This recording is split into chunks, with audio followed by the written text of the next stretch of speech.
Welcome back to the Ghosts of Plum Run Hour. I'm Tim Russo, author of Ghosts of Plum Run. I'm joined by my co-host Jonathan Scherzen and David Dixon, the author of August Willich, From German Revolutionary to Union General. We just finished a segment on John Brown, and now we're going to talk about the women of 1848, who August Willich may or may not have come across as a leader of the Revolutionary Army in 1848, 1849. And to guide us through that discussion is sadly, I'm on mute. Now you're on mute. You're on mute now. Oh, stupid me. So anyway, we're going to hand this off to Jonathan, who's much more capable at this point. So Jonathan, take it away. Yeah, yes, thank you, Tim.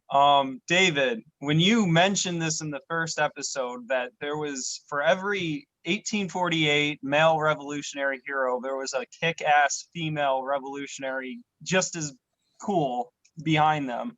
I wanted to know more.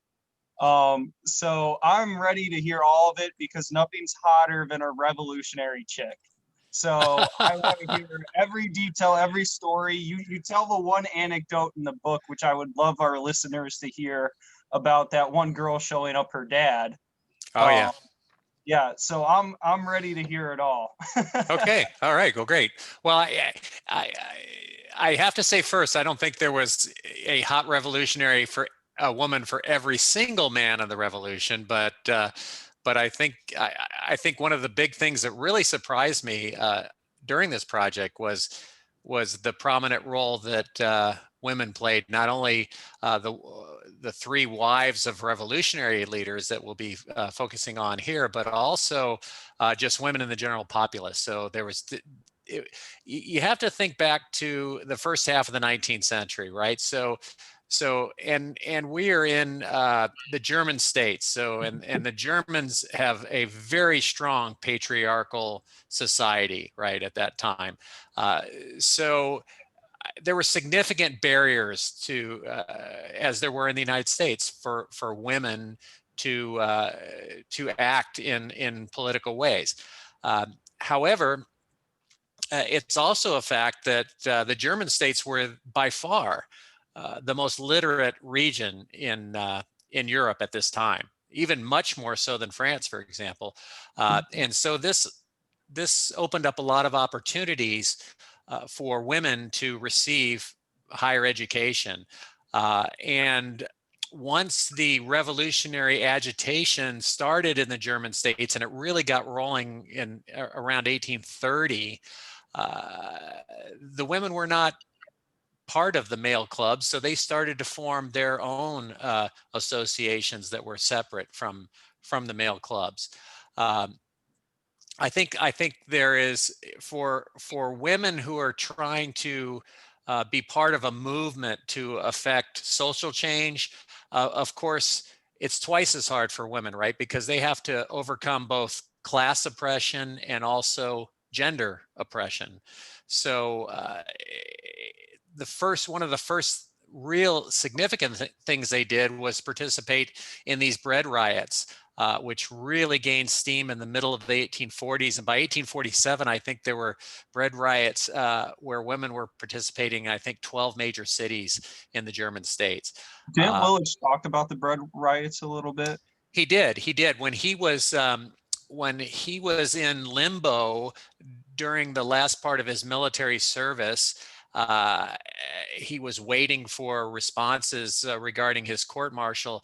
He spent a lot of time talking to the citizens in the countryside, and so they related these stories about these strikes and these bread riots to him, and I think they really moved him in that way to as a military officer who, because of his circumstances, can be somewhat insulated from what's going on in outside the fortress, for example. Do you have any evidence that any of the people he talked about were female, like that he related to? Not in that particular instance, but of course, of course, all through his revolutionary experience and into his Civil War experience, he even though he never married himself, he had tremendous respect for the wives of his revolutionary compatriots. Yeah, we know, in fact, he had tremendous respect for one wife of a revolutionary. In particular, we know. I think we've covered that. I think we we've covered that covered. in the previous episode. Yes. Let me do this because we're trying to watch time very carefully. Yeah. I'm just going to toss up one of these ladies, and you just Okay. and you just go. All right. Cool. And Jonathan, you take it from there. So let's have a look at. We're looking at Peter Clark again. No. We're looking at Matilda. Okay. Annika. All right. Oh, perfect. This is a perfect one to start off with. I can't wait. Let's hear. So of the three that I'm going to talk about, she is certainly the most accomplished and the best known of the three, right? So her husband, Fritz Annika, was the commander of all the artillery in the Revolution, and he was also really one of the main reasons why Willich himself got kicked out of the Prussian army, because previous to that, Annika had gotten kicked out, and Willich came to his defense. So both Fritz and Matilda were his closest friends in the world throughout his life, and she was really an important colleague, and I think ranks right up there, although not as well known, with people like Susan B. Anthony and Elizabeth Cady Stanton, for example. So if you look at her record of accomplishments and her writings and her dedication to the various causes of women's rights, she's right up there. And the people, the serious scholars in the field of women's studies in America, as opposed to perhaps these other two I'm going to talk about, they know all about Matilda Annika. In fact, there's a new biography that'll be out in just a couple of years by a really terrific scholar who's going to do a full-length scholarly biography on Matilda Annika. So she was, of course, an avowed abolitionist. All three of these women were, for the reasons we talked about in the last episode, and the way that the abolitionist cause dovetails very nicely with the cause of workers' rights and social change. In 1848, she published the first feminist newspaper in the German states. And of course, then the revolution broke out shortly thereafter. And she was an orderly for her husband on horseback. She was on horseback. They were both on horseback. So yeah, this lady's riding a horse in the Revolution. In the Revolution, all three of these women are on the front lines in the Revolution.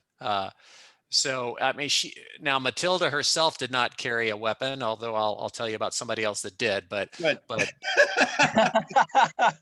so Matilda herself was not armed, but she actually, when they moved to America shortly after the revolutions failed, she published her diaries. In fact, all three of these women that I'm talking about published either diaries or histories of the revolution themselves, independent from their husbands, who also in English or German? In German, all of them in German. And where did she end up living in America?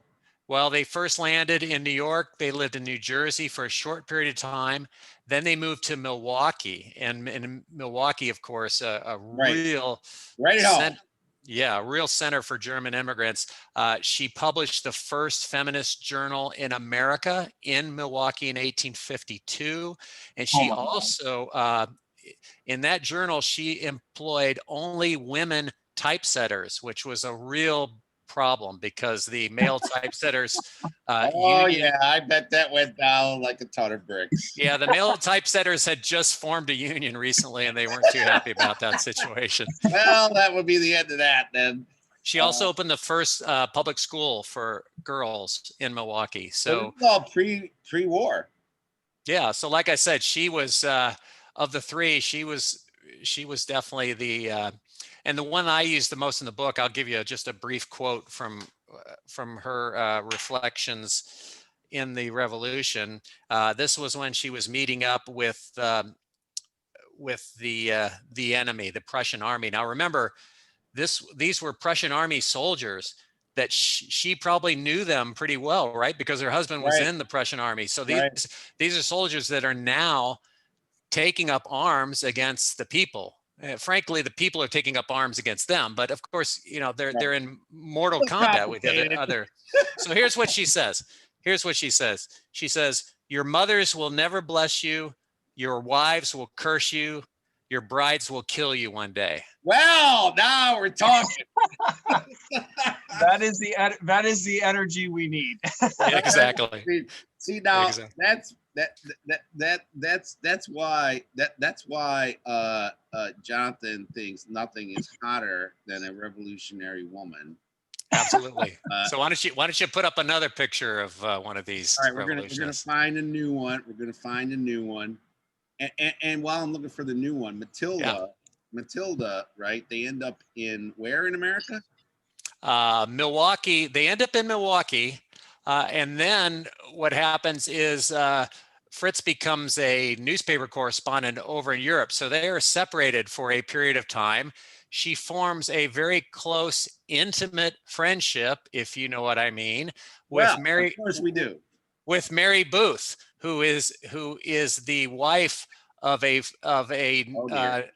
New England, I think Boston abolitionist. They moved to Europe together for years without their husbands, and you know the rest of that story. Oh, geez. Well, You love to see it. You love to see that. You love to see it. All right. So now we're going to try. All right. You guys see the next one. Okay. So this, Yes, let's see. Oh, so this is Emma.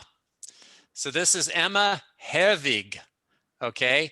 She is the wife of a very well-known German revolutionary poet. His name is Georg, George, you know, in our language, but Georg Herwig.